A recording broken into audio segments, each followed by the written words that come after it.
नमस्कार, मैं नीरज कुमार आप सभी साथियों का अपने YouTube चैनल भूमि जानकार अमीन में स्वागत करता हूं।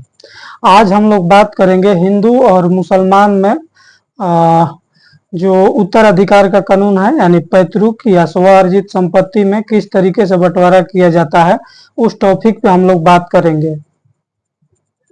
सबसे पहले हम लोग बात करते हैं हिंदू उत्तराधिकार का। हिंदू उत्तराधिकार 1956 में अधिनियम आया था और उसके अनुसार हम लोग का हिस्सेदारी कायम होता है। हालांकि उसका ऐतिहासिक अधिकार देखें तो मनुस्मृति से उत्तराधिकार कायम होता है, लेकिन मनुस्मृति काफी विवादित चीज था और उसमें बहुत सारे चीजों को बदलाव किया गया। हमारे समाज सुधारक ने भी उसको सपोर्ट किया, जैसे राजा राम मोहन राय, ज्योतिबा फुले, ईश्वर चंद्र विद्यासागर। उसमें कई सारी बहुत सारे जो अनुचित परंपरा थी उसको अंग्रेजों द्वारा संशोधित कर दिया गया और अंतिम रूप से हमारा भारतीय कानून 1956 बना, हिंदू उत्तराधिकार अधिनियम। हालांकि हिंदू उत्तराधिकार अधिनियम नाम है, लेकिन वो अन्य धर्मों पर भी लागू होता है, जिसे बौद्ध धर्म, जैन धर्म और सिख धर्म पे। अन्य धर्मों के लिए अलग अलग कानून है, इस्लाम धर्म के लिए अलग अलग कानून है। तो यही दो टॉपिक पे हम लोग बात करेंगे। उत्तराधिकार जो 1956 का है, इसमें अधिकार किस प्रकार से कायम किया गया है और मुसलमानों में किस प्रकार का अधिकार कायम किया गया है, उसी के बारे में आज हम लोग जानेंगे। मुसलमान का जो कानून है वो 3 तरीके से आधारित है।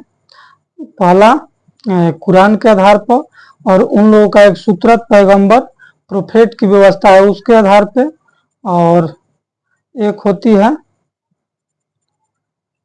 और एक उनका और भी नियमावली है, उस आधार पे उन लोगों का उत्तराधिकार कायम होता है और हम लोगों का मिताक्षरा के आधार पे कायम होता है।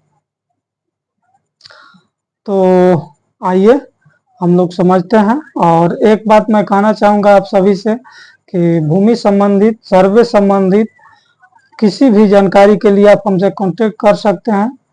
और चैनल को सब्सक्राइब करें, वीडियो को लाइक करें, शेयर करें, आप लोग सपोर्ट करें। आप लोग के सपोर्ट से ही मुझे मेहनत करने की प्रेरणा मिलेगी और मैं ज़्यादा से ज़्यादा अच्छा वीडियो लाने की कोशिश करूँगा। आइए, और उत्तराधिकार को 2 भागों में सबसे पहले बांटा गया है हम लोगों का। जो हिंदू उत्तराधिकार अधिनियम है उसके 2 भाग हैं, दया भाग और मिताक्षरा। दया भाग जो है बंगाल में लागू होता है, मिताक्षरा जो है अन्य भारत के सभी हिस्सों में लागू होता है।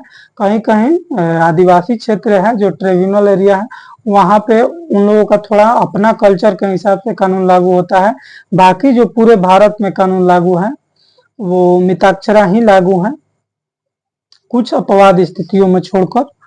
तो आइए हम लोग मिताक्षरा के बारे में जानते हैं और दया भाग के भी बारे में जानेंगे। उसमें थोड़ा सा ही चेंजिंग है, कोई ज्यादा चेंजिंग नहीं है। तो आइए देखिए, यहाँ पे उत्तराधिकार अधिनियम 1956 के द्वारा डिफाइन होता है।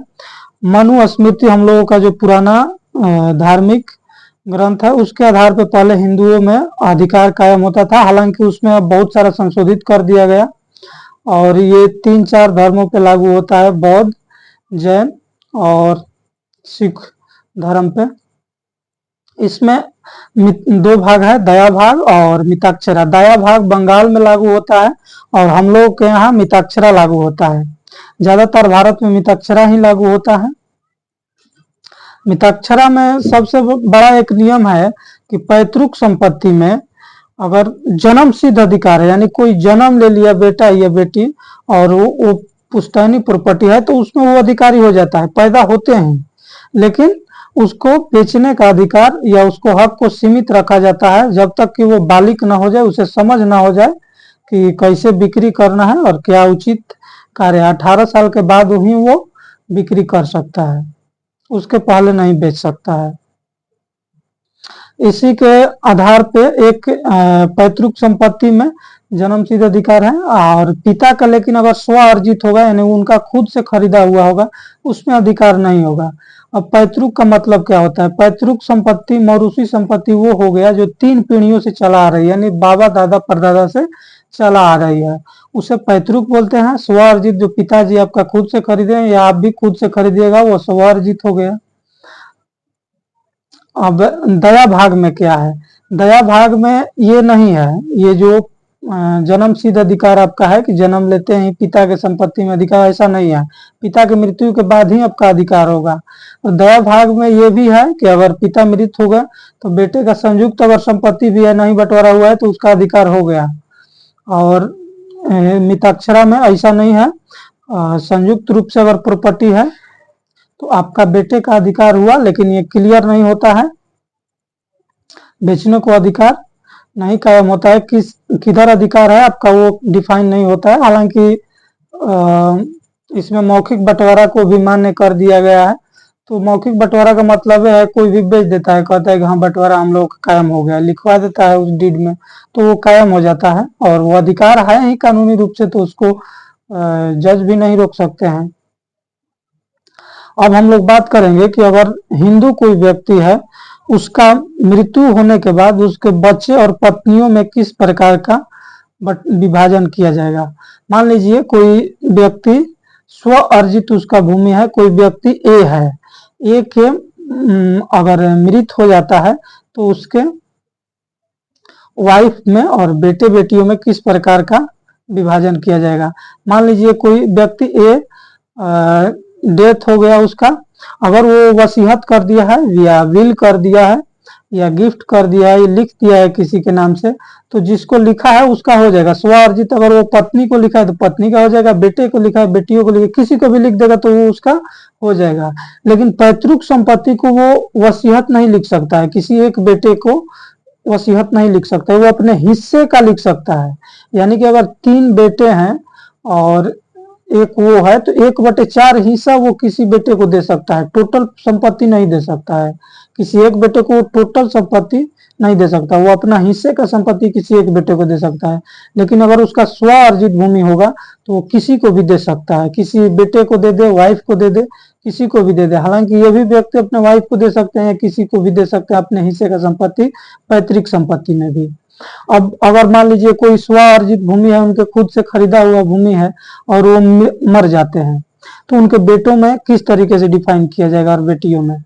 मान लीजिए उनका एक वाइफ है और 4 लड़का है और 3 लड़की है, 8 कट्ठा जमीन है, सभी बराबर के अधिकारी हुए। 8 कट्ठा वो जमीन अगर खरीदे हैं, चाहे जितना भी खरीदे हो, 1/8 के सभी अधिकारी हैं, ये सभी बराबर के अधिकारी हैं। लेकिन वहीं पे अगर पैतृक संपत्ति है, कोई व्यक्ति अगर मृत हो गया, मान लीजिए ए व्यक्ति है, उसके पास 4 कट्ठा जमीन है पैतृक, बाबा दादा से मिला हुआ, और उसका 2 बेटे हैं और 1 बेटी है और उसका 1 वाइफ है, ये 4 को छोड़कर वो मर जाता है।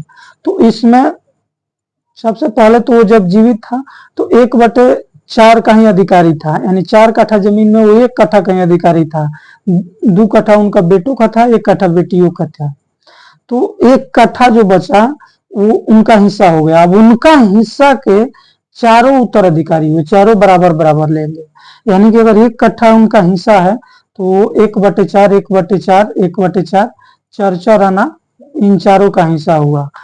1/4 कट्ठा, 1/4 कट्ठा, 1/4 कट्ठा, यानी उनके बेटों का पहले से ही 1 कट्ठा 1 कट्ठा हिस्सा है और उनके वाइफ को 1/4 हिस्सा ही मिलेगा और इन लोगों को 1.25 कट्ठा हिस्सा मिल जाएगा, क्योंकि इनके हिस्सा में इनके मरने के बाद बेटों का अधिकार होता है और इनके वाइफ को अधिकार होता है।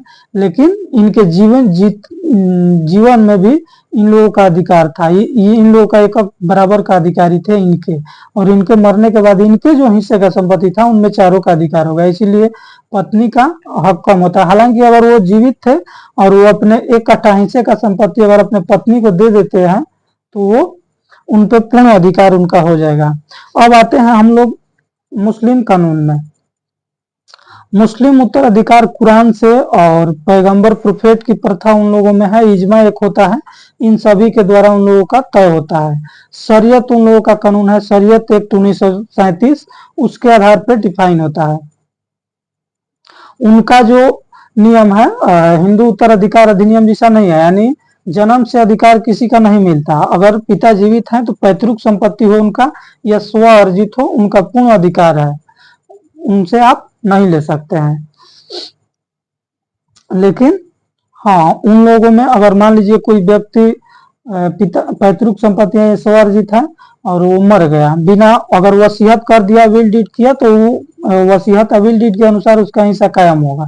लेकिन अगर कोई वसीयत किए बिना मर गया, कितना आदमी वसीयत करके मरता है, कौन जानता है कि हम कब मरेंगे। वसीयत है, गिफ्ट है, ये सब कोई ऐसा नहीं करता है। सामान्य रूप से जो उत्तराधिकार का नियम है उसी से हिस्सा मिलता है। एक आध परसेंट रेयर केस में ऐसा देखा गया है कि वसीयत या गिफ्ट वगैरह चलता है। तो इसमें उन लोगों का नियमावली है कि जब तक वो जीवित हैं उनके पुत्र का कोई हिस्सा नहीं है। और उनमें एक नियम है कि उनका जो संपत्ति है, अगर मान लीजिए कोई व्यक्ति मर गए तो उनका जो संपत्ति है, उनका कर्ज लिए हैं या उनका दफन करने में जो भी उन लोगों का संस्कृति है दफन करने की या कलमा वगैरह, जो भी उन लोगों का परंपरा है, जैसे हिंदू में भी अलग अलग परंपरा है दाह संस्कार की, उसी तरीके से उन लोगों का परंपरा में जो भी खर्च होगा, उनके द्वारा जो भी कर्ज लिया गया होगा, वो सब देने के बाद जो शेष बचेगा उसी प्रॉपर्टी में बंटवारा होगा। लेकिन हिंदू में ऐसा नहीं था, कर्ज फर्ज सबको इग्नोर कर दिया गया। और आगे देखिए, इसमें पिता के मृत्यु के बाद ही अधिकार प्राप्त होगा। इसमें स्व अर्जित और मौरूसी दोनों शामिल होगा। इसमें इस तरीके का कोई बात नहीं है। अगर मान लीजिए कोई एक मुस्लिम व्यक्ति है, अगर वो मृत हो गया तो उसके वाइफ को 1/8 का हिस्सा मिलता है, वो फिक्स है। 16 आना में 2 आना उनको वाइफ को मिलेगा और शेष पुत्र और पुत्रियों में विभाजित होगा।